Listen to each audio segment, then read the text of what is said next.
supportrices et supporters des Lions indomptables, Eto'o a démissionné, mais sa démission a été refusée. Générique.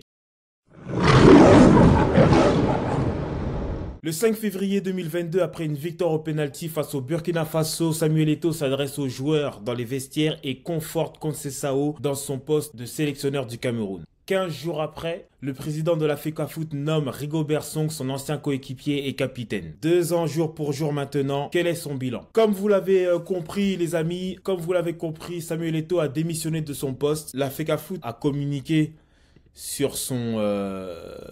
Alors attendez, je vais vous retrouver ça. Donc c'est ça, donc ce lundi 5 février à l'hôtel Hilton de Yaoundé, l'ordre du jour portait sur le bilan de la participation de la sélection nationale Fagnon messieurs à la Coupe d'Afrique des Nations Côte d'Ivoire 2023. En gros, Samuel Eto'o a démissionné et le comité exécutif, les membres du comité exécutif ont décidé de poursuivre leur mandat en cours et subséquent à l'unanimité rejeter la démission du président de la Fédération camerounaise de football, en lui renouvelant toute leur confiance, blablabla, blablabla, blablabla. Qu'est-ce que ça veut dire, ça? Si à la dernière CAN, avec Antonio Conceição, tu es arrivé en demi-finale chez toi, il se disait que donc l'objectif du Cameroun était de faire dernier carré. On sait très bien que vu les résultats en dents de scie de Rigobert Song, le dernier carré était quand même un objectif très audacieux. Hein, je ne sais pas s'il y a un autre mot pour dire ça. Le Cameroun, non seulement de par leur résultat de terminer en 8e de finale, c'est un échec, mais aussi, surtout, je dirais, dans le contenu. Surtout dans le contenu. Moi, ce qui me dérange dans la démission de Samuel Eto'o, c'est que même si c'est un échec, tu es encore en mandat. C'est-à-dire que tu es à peine à la moitié de ton mandat. Donc techniquement, tu as même encore une autre CAN à jouer. Normalement, c'est plus... Je pense que tout le monde ici s'attendait à ce que l'entraîneur démissionne. Ou en tout cas que l'entraîneur... qu'on ne renouvelle pas l'entraîneur. Quand tu démissionnes, ça veut dire que quelque part, tu avoues au peuple camerounais ou en tout cas aux supporters, en tout cas au Cameroun, que depuis 2 ans, ton bilan est mauvais. C'est-à-dire qu'on n'arrive même pas à la fin de ton bilan que tu dis que non, déjà au bout de 2 ans, c'est catastrophique, donc je m'en vais. On peut se dire que grand bien te fasse, ok, bah c'est louable, c'est grand seigneur, pas de souci. Mais qu'est-ce que ça veut dire quand les membres du comité disent non, on a confiance en toi, reste. On a l'impression en fait qu'on prend les Camerounais pour des enfants. Moi, je ne suis pas de ceux qui demandent la démission de Samuel Eto'o. Je suis plutôt de ceux qui demandent qu'on change de coach. Parce que voilà, comme je vous l'ai dit, ça fait maintenant 2 ans jour pour jour que Rigobert Song est sélectionneur du Cameroun. Il a réussi à nous qualifier en Coupe du Monde. Même si je pense qu'on pouvait viser un 8e de finale, il n'a pas été ridicule en Coupe du Monde. Et si on va loin, si on se fait même l'avocat du diable, Song, le Cameroun sort de cette compétition, excusez-moi, au goal average. C'est ça, hein? On a terminé parce que la Suisse avait perdu face au Brésil. Et ils avaient fait match nul. Ils nous ont battus et je crois qu'ils font match nul face à la Serbie. Donc, c'est au goal average qu'on est éliminé. Dites-moi si je me trompe, mais je pense que c'est ça. On part avec 4 points. Pas de problème. Le réel objectif, c'était la CAN. Le bilan n'est pas bon. Je pense qu'on n'a que 5 victoires en 26 matchs, ou en tout cas en une vingtaine de matchs, on n'a que 5 victoires. Et maintenant, on arrive à la CAN en se disant qu'on va venir en mode compétition, etc., etc., etc. Et on n'est pas prêt. C'est pas bon ce qu'on fait. Ce qu'on fait, ce n'est pas bon. On est éliminé en 8e de finale face à une équipe beaucoup plus forte que nous, mais en réalité, on a vu contre la Guinée comment c'était, on a vu contre le Sénégal, tout ceci, on a déjà fait les débriefs. C'est pas maintenant qu'on va le refaire. D'accord? Si on ajoute à ça que le coach nous explique qu'on est une équipe en reconstruction, moi je peux l'entendre ça. Mais il faut nous le dire avant. C'est pas quand ça commence indemne, que c'est pas que, bon, que tu commences à perdre, que là tu nous expliques que tu es en reconstruction. Non, non, non. Faut que tu nous dises, écoutez, la compétition là de la Côte d'Ivoire. J'ai changé énormément de joueurs. On est encore en train de chercher la façon de jouer. Il y a des joueurs qui ne se connaissent pas bien. Donc on va là-bas pour préparer la CAN au Maroc et aussi la Coupe du Monde. Parce que ce serait quand même un comble que le Cameroun n'arrive pas à se qualifier à une Coupe du Monde où il y aura 9 ou 10 équipes africaines. Ce serait un comble. Donc, le Cameroun est obligé de participer à la première Coupe du Monde à, si je ne dis pas 42, c'est ça, on sera 42 en tout cas. Ça, c'est la première des choses. Donc, échec total pour Rigobert Song. Maintenant, Eto'o, à qui on a refusé la démission, il faut maintenant qu'il nous explique quel est le projet et quel coach il voudrait maintenant mettre en place. Est-ce qu'il veut juste un entraîneur? Est-ce qu'il veut un coach manager qui a la main, ou en tout cas qui travaille avec les entraîneurs des catégories de jeunes? Est-ce qu'il veut maintenant plus se focaliser sur les jeunes du pays? Quitte à perdre en qualité, mais au moins se concentrer sur les jeunes du pays. Essayer de pousser le championnat pour avoir au moins 1, 2, 3 joueurs de qualité.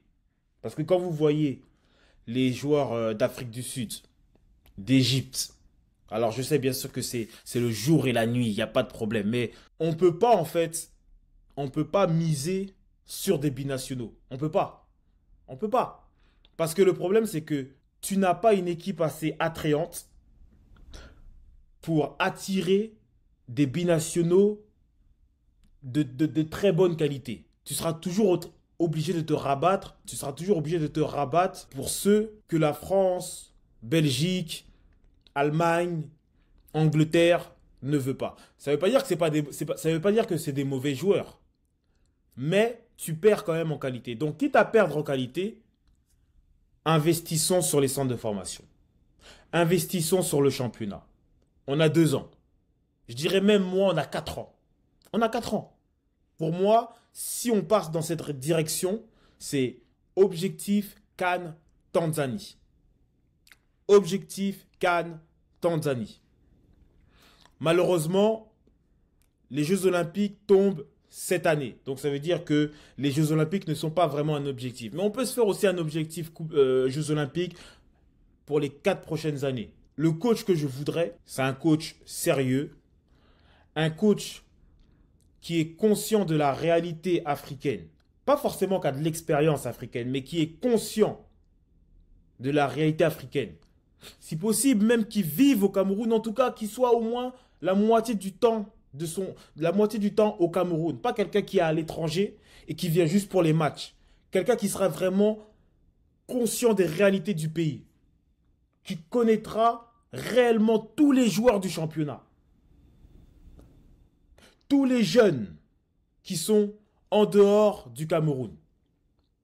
Quelqu'un qui aura une relation, une bonne relation, en tout cas une relation étroite avec les joueurs, avec les entraîneurs de leur club.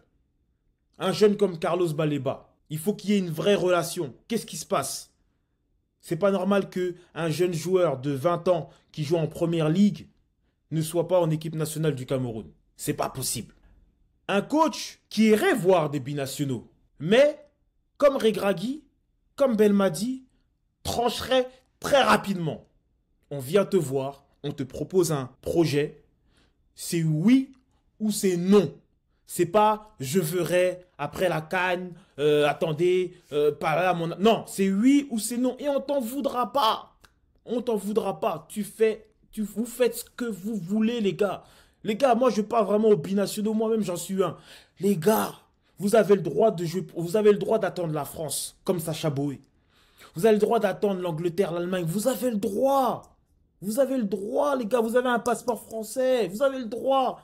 Mais vous avez aussi le droit d'être franc et de dire que non, moi j'attends la France.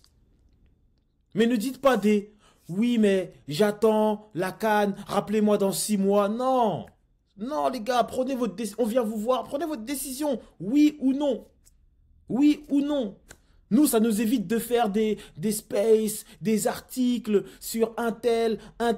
Oui, le joueur là, il a dit que son père... Non, non, les gars, soyez francs. Soyez francs. On vient vous voir avec un projet, il vous plaît ou il ne vous plaît pas. Ça s'arrête là. Et personne ne va vous en vouloir. Personne. Ça, c'est pour les binationaux. Et pour finir, pour ce nouveau coach, et je parle encore à Samuel Eto'o-Fils, on veut un projet. On veut savoir où on va. Est-ce qu'on prend un coach du style Hervé Renard? Et encore, pour tous ceux qui veulent Hervé Renard, demandez-vous si la FECA Foot a le budget pour payer Hervé Renard. Parenthèse fermée. Donc, un coach du style Hervé Renard qui vient juste pour une seule compétition, où on veut, comme je l'ai dit, et c'est mon souhait, un projet sur 4 ans. Un projet sur 4 ans. Voilà. On prépare une équipe sur 4 ans. Des vraies bases. Parce que il s'agit de ça. En fait, il faut comprendre quelque chose. Eto'o, un président en tout cas de fédération, le court terme est toujours important parce que en tant que supporter, on veut que le Cameroun gagne toutes les CAN. Mais pour un président, le plus important c'est quoi? C'est de laisser un héritage. De paver le chemin pour ceux qui te suivent. On sait que ceux qui ont précédé Eto'o ont laissé une FECA Foot à terre. Et je pèse mes mots. Vous Eto'o, mais vous Eto'o, vous devez en fait de remettre un peu la fédération sur des bonnes rails. Pour que celui qui vous succédera ne fera juste que continuer le travail. Et ainsi de suite, ainsi de suite, ainsi de suite, et ainsi de suite. C'est ça qu'on demande au président de la FECA Foot. On demande juste de poser un plan, mais pas un plan sur 2 ans, sur 3, 4 ans. Non, c'est un plan sur les 10, 15 ans. Et quand vous allez partir, celui qui va vous suivre, il fera juste suivre le plan. Et apporter ses propres idées.